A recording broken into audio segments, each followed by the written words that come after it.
What would you do if you were living in New Zealand and all of a sudden your husband suddenly announced to you, oh, by the way, I've bought a car off the internet. We're going to go over to England and we're going to drive it all the way through Europe down to Greece. So how did you feel then? Done all this research and I'm out the house, so you're nice and quiet in the room thinking, right, I'm going to press the button and I'm going to press buy on a car that you've never seen, never driven, on the other side of the world. Yeah. How did you feel when you pressed buy?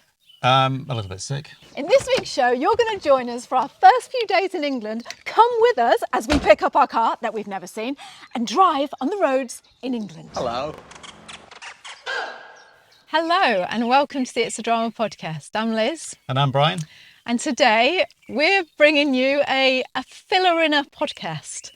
What I mean by that is before we start our big trip to Europe, we wanted to just touch base with our true fans, the people that watch us every week, who we feel are our friends. And if you were near us in New Plymouth, we'd just say, just come round for a coffee and we'll just fill you in on a few things. So just look on this podcast as being like that. Yeah. We just wanted to tell you before we set up, well, first of all, I'll say what I always say. If you're new to the channel, we're Liz and Brian, husband and wife. We are British. We emigrated to New Zealand 13 years ago. And we love to talk about moving to New Zealand. In fact, if you're on this channel, you'll see masses and masses of stuff about living in New Zealand and moving to New Zealand. That's what we kind of talked about for the last 18 months. Yes. But now we're on a big trip to Europe. Brian bought a car on the internet and here it is, and we're going to talk about that in a minute. And before we set off on our trip to Belgium and France and Italy and Greece, we just wanted to, like I say, touch base with you,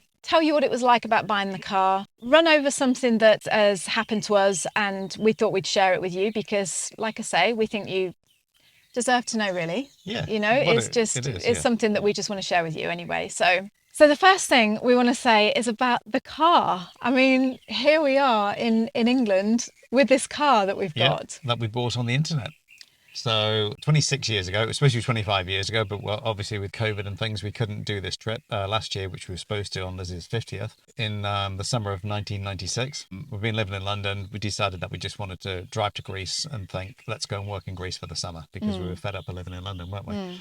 And it just turned into the most amazing trip that we'd ever done, like, you know, and I wanted to recreate that type of feel of doing that trip again in a similar car. So this is a 205 GTI this time. We had a 205 1.8 diesel, but this time it's the 205 GTI 1.9, which is supposed to be the ultimate hot hatch of the 1980s of all time. Yeah, there were faster cars and things, but this was the all-round driving experience of no power steering, no air conditioning, power to weight ratio pretty good. So it's been an experience just even driving it for the first day or so. Yeah. It really Don't has. jump onto that yet. First of all, so what it was is when Brian was 50, I did this massive big surprise for him for his 50th birthday. I bought him 50 presents. Yes. So they were all under $20, living in New Zealand.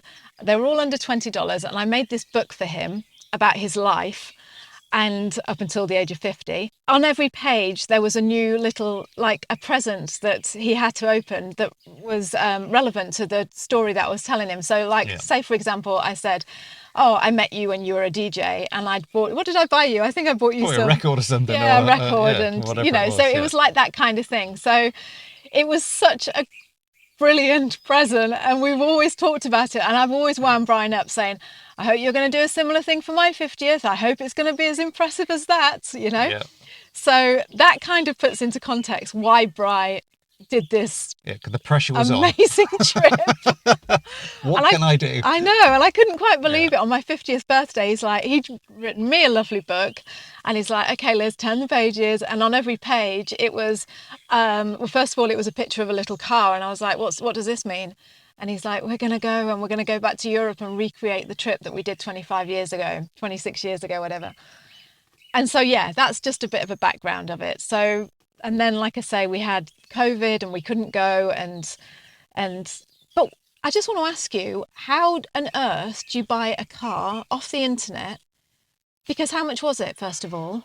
It wasn't cheap because these things are, you know, normally you buy a 30-year-old car and it would be cheap as chips, wouldn't it? It really would. No one wants to pay for a banger. But the trouble with this, because of that, like I said before, the hot hatch status that it had, It basically, around about 5 or 6 years ago, maybe a little bit longer, the value of these cars just started going up because obviously they're getting rarer and rarer, and you couldn't sort of see them Are anymore. they a collector's item? They are a collector's item now. Yeah, they really are. Because of that hot hatch status of the 80s. That's when the hot hatch was really born. It was the late 70s with the Golf GTI. Right, you've said hot hatch about I 20 know, but that's times now. because you have to say what it means. A hot hatch means a hot hatchback. So a hatchback is this little back window it's a boot that opens up like a station wagon, but it's in a small Well, car. why do they say hot hatch? Because it's Boiling? it's the GTI. Yeah, it It's is no air boiling, no air conditioning? conditioning. Yeah, yeah, and the engine gets hot. You're hot when you ride it? Yeah, it just means it drives fast. Yeah, all you know, right. for what it is. It's not super quick by any stretch of the imagination. Not with modern day cars. So go on then. How did you buy it off the internet? So I just went on.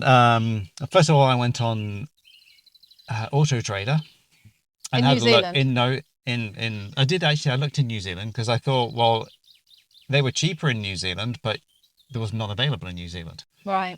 But the one that had last been sold, I think, sold for around about, I don't know, $9,000 or something like that. But it would have been 4 years ago, and then there's just never been one since.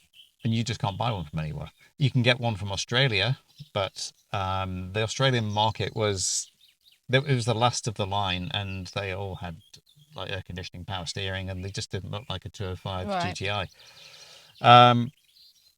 And so I just thought I've got to buy it from England, considering I would have had to ship it back to the UK, and I would have had to get it road registered over there. So it was easier to just buy it online and buy it from the UK. So I looked on Car and Classic because, again, Auto Trader didn't have any, or if it did, they were really clapped out ones, and like rust buckets, and How much were the clapped out ones? around about $6,000 or $7,000. Should have gone for that, really, Bri. Yeah, yeah. We could have clapped it down to Yeah, Greece. but Pedalled with our feet. pushed it along, Flintstone, cut a hole in the floor, or just push your feet hard on the floor and it would go through probably. Yeah, but they're not actually. The 205 was never a rust bucket because it had a bit of a galvanized chassis to it and things like that. There were a few places in the bonnet compartment that had water traps and stuff. So I learned all about these things. I learned about the 205. So I did a lot of research on it. Where was I at the time? You would have been probably writing your book. Oh, right, okay. Yeah. So yeah, and That still isn't finished, by the way. yeah, and actually you did a house sit down in Palmerston North with your mum. Right. Just before your birthday, so that's when I did it. Oh, you did all the things. And stuff like that. Yeah. So you go on to Trade Me. No, you go on to Auto Trader. Couldn't see it, so then I went on, searched on the UK internet, and just found Car and Classic, which basically that's where they all were, because these ones had been restored and this, that, and the other. There was two, and this one just looked. It was a few £1,000s more, but it just looked the best one. And so I just phoned up the guy because it was sold from a classic car. How did you company. phone him when it was the time difference in New Zealand? Just stayed up really late? I stayed up late, just a few nights, and then and talked to him. Right. Yeah, it was called Fairmont Classics. I think I bought it from just in Essex, and just outside of London. Did you tell him you were from New Zealand? Yep. What did he say about that? He was fine, absolutely fine. But it was everybody was who I dealt with was great, like, you know. Were they? And it just you'd email them, and you'd have an email sitting in your inbox in the morning. Or if you needed to real time, you could just call them. So yeah, just let me jump in, and just to be clear, when we sold our house in the UK, we always left a small amount of money in the UK just for, like, What emergency or anything yeah, like that? yeah. We bought a things like caravan a couple of years back. We bought a caravan and brought it over to New Zealand. So that's where the money came from. We had some money, in the UK. We haven't got it anymore because we've spent it on our hot hatch. Hopefully when we come and sell this, we'll get the same money back. If not, if Yeah. you lose a little bit, then it's like hiring a car, isn't it? Yeah. So how did you feel then when you've done all this research and, I'm out the house, so you're nice and quiet in the room thinking, right, I'm going to press the button and I'm going to press buy on a car that you've never seen, never driven, on the other side of the world. Yeah. How did you feel when you pressed buy?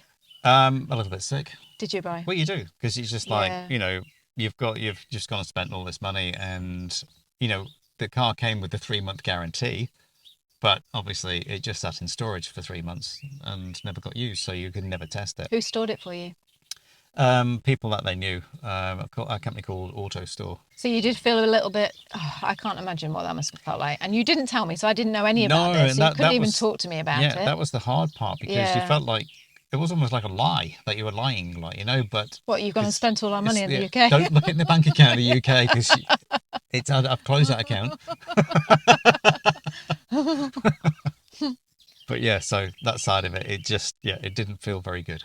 Yeah, but So did you spend, excited though. was you? Exciting, yeah, Were you? yeah. So did you spend the whole time worrying then, thinking, oh, what if I get there and it's just going to be a clapped out piece of junk? No, well, I had seen videos of it, and I've seen all the restoration photos, and I've seen all the underneath pictures of it. That when it's put up on a ramp, and it's just like everything just looks brand new. Right. It really Okay. does. That's So why that it was squeaks like so much because reassuring. it's never been used in the rain. And originally it was going to be like this big surprise. I think Brian thought that we were going to, oh no, because you'd given it me in the book. So I No, knew we were you're getting doing it. it, yeah. And you Yeah. did say on the day, "Oh, is that the car?" And I went, "Yeah, that's the car we're going to be driving in." But I think you just thought that's the style of car we are going to be driving Yeah, I in. didn't know you'd Yeah. bought it. And then you kind of let it slip out. I think you were telling the postman or something, oh yeah, I've bought a car. And I'm like, what? Yeah. It's like, oh yeah, Liz, that's Yeah. your surprise. And it So, sort of like came out, didn't it? yeah. So anyway, that's the story behind buying the car. But I think if we'd gone that year, because the borders were closed, we would have gone that year. So it was the February and that sort of thing, but we never did. So, you know, No. anyway, Yeah. we had to wait like 18 months to go, didn't we? So we fly to England. We stayed in this pub overnight. And then the next... Which wasn't a pub. No, it wasn't Yeah, a pub. I booked a 17th century pub thinking, oh yeah, we can go and get a nice meal in there and then pick up the car in the morning because it's the closest place with accommodation to where it was being stored. But it was just, the whole place was just an annex to the Holiday Inn. Yeah. They didn't tell me that in, No. in the description. No. Still a nice place, but Yeah. Should just let me do the booking of the accommodation, Bri. yeah. I'll always get us free stuff. Yeah.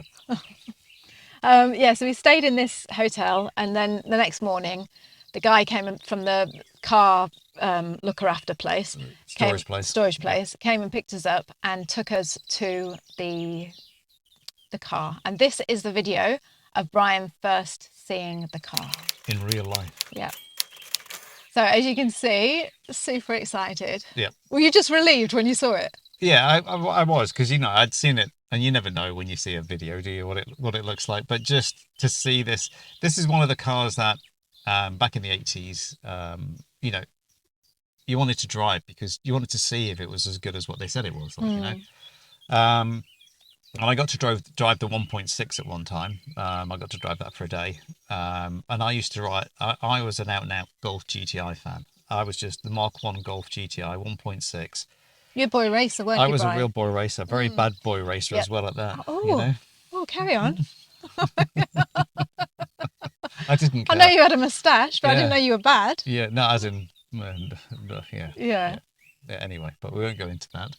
That's just that youthful. Don't you ever silly say billiness. again about the boy racers Donuts. out on our road. Yeah, couldn't doing donut in a donuts. Golf GTI. Not when you've been a bad boy doing your boy racing. Yeah. So anyway, so go on. Yeah. So what did it feel like when you picked it up? You just when I sat back in it, with the dashboard and everything, just looks the same as the 1.8. Apart from it's got a few other. I really like the sunroof. And the 1.8 diesel didn't have a sunroof. No, did it's really so, nice. It hasn't got air conditioning, but you've got these massive windows. Yeah, because it's a 2-door. You have really big windows, and again, it's got. Modern day cars have huge pillars at the side of the windows, and you can't see out. You're sort of looking like this and around. This has just got great vision, hasn't it? It's it like, has. you know, and it's top-notch condition, isn't it, Brian? It is. It's absolutely amazing. And like I say, I've got some video I'm going to show you of just us driving around and just being happy in the car. So here we go, our first trip. That's kind of weird.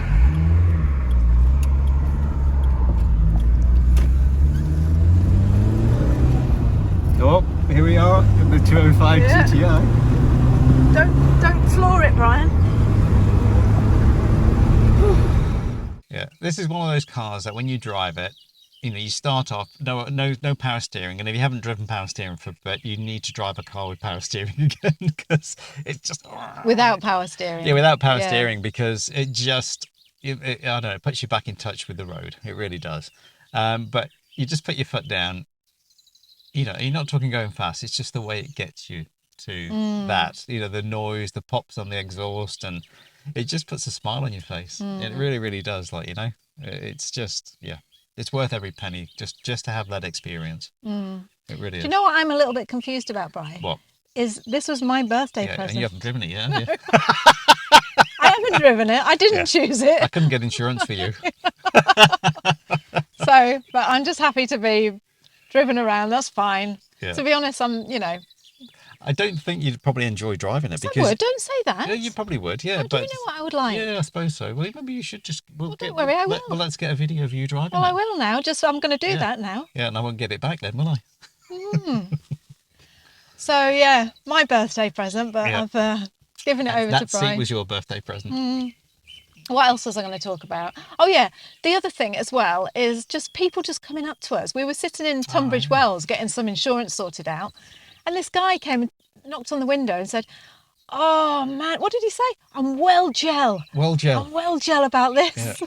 He was about my age, and he just was like, "Oh, this was always the car I always wanted on it." Like, you know, it's like, "Do you mind if I take a picture?" And I'm like, "Yeah, feel free," like, you know.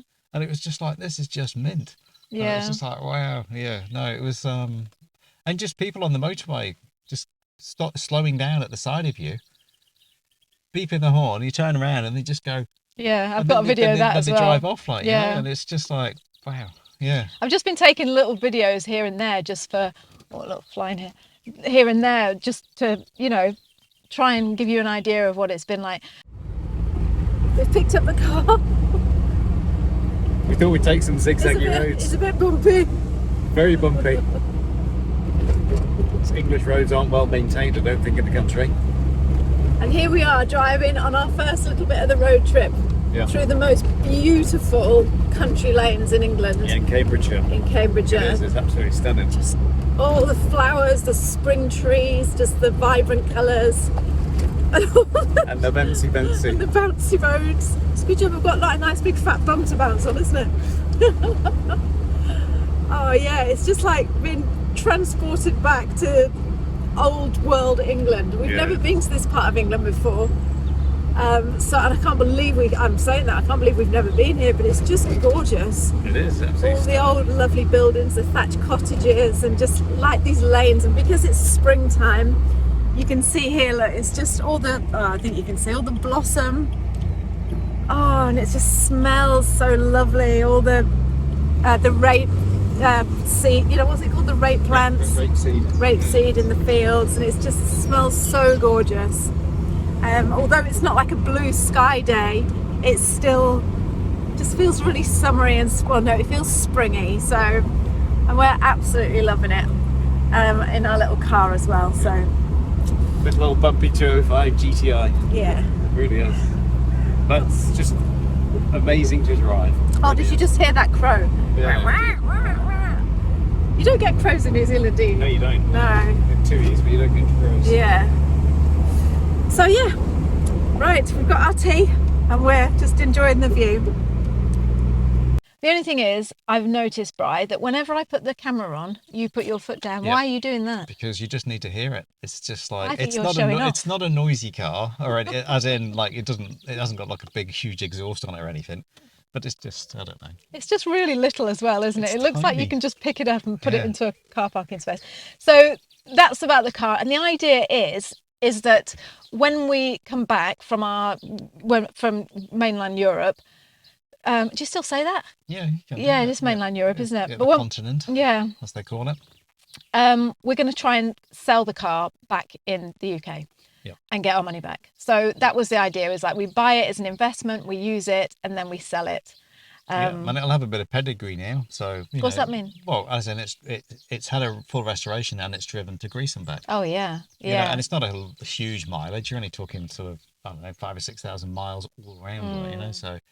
And so, if anybody in YouTube would like to buy this car, one of these. Just wait till we finished using it. One of these just sold for 80,000 euros on mainland Europe. Did it? Yeah, but that was an original one that had been found in a garage or something. They'd only done 5,000 miles or something, you know. All right, let me check the time. Right, yeah. Okay, so the other thing we need to just talk about as well. So that's all that. But do you want to say anything else about the car?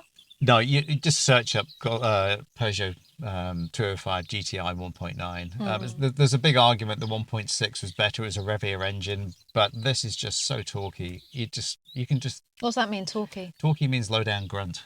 You don't like need to rev the engine Right. up to get the umph out of it. It just the power band is just continuous. It's not like, oh, there it goes, and then you're powering through the gears. So You enjoying my birthday present, it's Brian? great. Yeah. Liz is a very talky person. Right, and then the other thing we need to talk about as well while we're on talkies Yes. is that we got some news before we left. Literally 2 days before we left, Yeah. wasn't it? Yeah. Do you want to say it or do you want me to Yeah, say it? it's just, I changed doctor. And she said, oh, look, you've got no medical conditions apart from flies. And maybe we should open that sunroof. Get out, fly. Oh, hang on. There we go. Yeah, go on, carry on. I picked that fly by its wing and You did, didn't flicked you? it out. Pretty impressive, hey? That's a hot hatch thing to do. Hot hatch thing to do. That's a GTI person thing to do. Anyway, I changed doctor and she said, listen, you've got no medical records over the last 13 years, apart from a sore back and a sore eye at some time. So she said, as soon as you come to my practice, I think you should just go and get a whole load of blood tests done. It came back with a few things, and so then I had to get tested for allergies and things. And then found out that I have a celiac disease, which means you're gluten intolerant. So that's the end of eating pies and breads and anything that's got gluten in it. So I'm basically, it's a real life changer. But it's been a week now, and I feel better in a week than what I felt before. I always thought I felt okay, but I would just end up with these.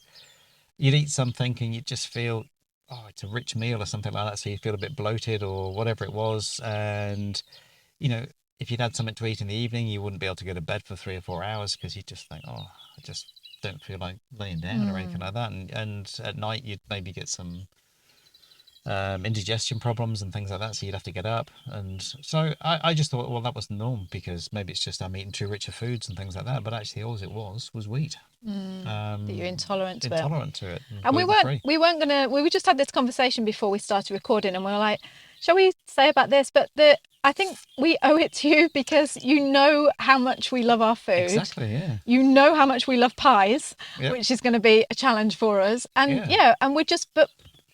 so here's the thing. I just want to make this clear as well. When we first found out about this, we were like a bit gutted, weren't we? Because we were like, oh, we're going to Europe. So what? So no French stick, no croissants, no. A lot of all of our diet basically revolved around wheat, didn't it? It's beer. like we love I can't bread. drink beer anymore. Yeah. And it's just like, what beer? You think I was never a big beer drinker. I would prefer to drink wine over beer, but to have no beer. Yeah. I mean, you can. There are some gluten-free beers. Peroni. When we get to Italy, we'll be able to have some of Peroni Silver. You're not a massive beer drinker I'm anyway, not, Brian. no, You're but more it's of a nice. wine Just drinker. like you cut the grass, have a beer. Yeah. But now that's like you have to have a cider or something. Now it's just no big deal. Yeah. You just. I'm We'll make do. I'm really glad the way I feel after a week. If I can keep feeling like this, to miss out bread and stuff, I'm not going to miss it one iota because of how it made me feel. And I didn't know that it was bread. I always associated with, so you've got a bit of baguette with your dinner and you've got something with a rich sauce, like a creamy sauce or something like that. You blame the sauce and it's like, no, it's not. It's the bread. It was the bread, yeah. Yeah. So like I say, we were, and also, by the way, we're going to do a behind the scenes audio podcast about this because this has been a really, really big thing. It's for a us. life changer. Yeah, it really it's been is. massive. So we're going to do a podcast about that, and I'll put a link. Oh, get away! I'll put a link in the community. The little community post things that I do, or just look out on It's a Drama podcast on any podcast app that you use, like Libsyn or Apple Podcasts or whatever, and then you'll see us talking about that. So we're not going to go on about it too much here, but we did feel like you had a right to know, basically. Yeah, because you wanted to do all these foodie things, and that's it's not that you can't, but it's just when you actually think about it, when you're in Europe is one of the bread capitals of the world because especially France. Pasta. And the pasta, no spaghetti or lasagna or anything like that. You can. It's all got to be wheat free, but you can't get that from many restaurants really because they don't bother cooking it because they don't want to give you the wrong thing. A lot of restaurants will do that. Yeah, though, but right? what you find, and the thing is, I'm not a vegan or a vegetarian. I haven't got anything against that, but it's like I do like to have meat and things. Yeah. And if you're looking for a gluten-free diet, it tends to go hand in hand with the vegan vegetarian diet. So it doesn't, I went in and thought, oh, I saw chili, and out came a vegetable chili. And it didn't say vegetable chili, it just said made with, thinking I'm going to get a plate full of chili and nachos and things. And it Celiac. was just Oh yeah, like, you like eating plants then. There you yeah, go. there we go. There you go, little man. That's kind of weird.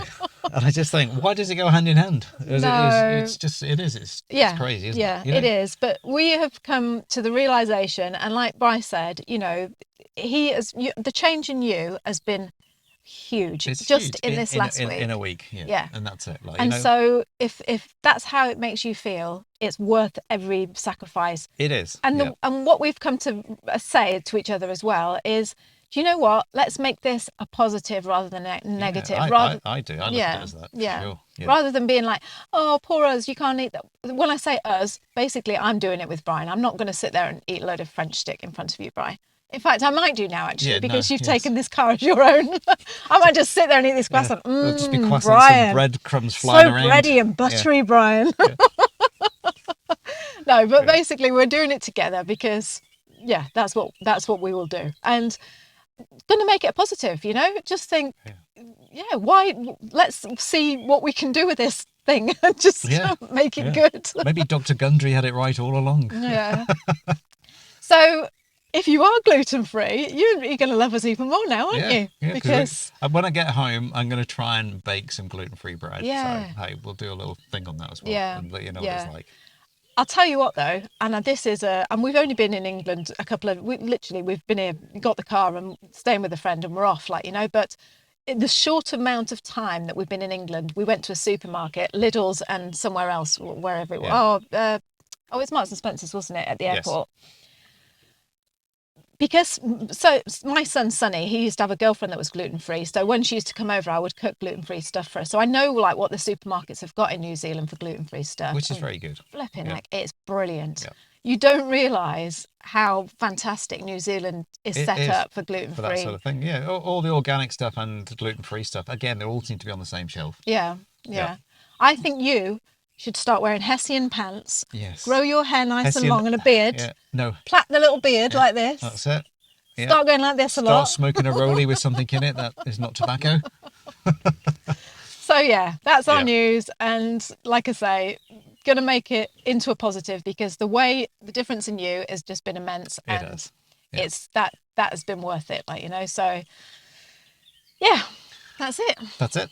That's our first week on our travels. Yeah, that's our first week. And like I say, this isn't a podcast that people are going to be like, oh, click on that. This is a podcast for you. And you know who you are because you watch us every week and you comment. This is a podcast for you, sitting in our car with us and just chatting. Yep, we said we'd bring you on this trip and there you are in the 205. So hopefully you've enjoyed the footage of me acting a fool, driving around. So, put my foot down and try and scare Liz. Maybe we should show that one right now. Right, next time you speak to us, we'll be in Belgium. But until then, take care, my lovely friends. Thank you for everything you do. Thank you for watching. Thank you for commenting. And just thank you for being you. Yeah. Okay. So, kia kaha, stay strong, kia u, stay true. And we'll see you soon. Thanks. Bye. Bye. Hey, hot hatch. Don't ever say I can't drive this car. The world is opening up again and everyone wants to travel, including me and Brian. You've got to make sure you've got the passports, the vaccines, get your visas in check. But what no one tells you is about the sort of person you're going to sit next to on the plane. His ears, I don't know if he'd had them carved or shaped or done something in surgery, or I don't know if they were plastic. They weren't plastic. No.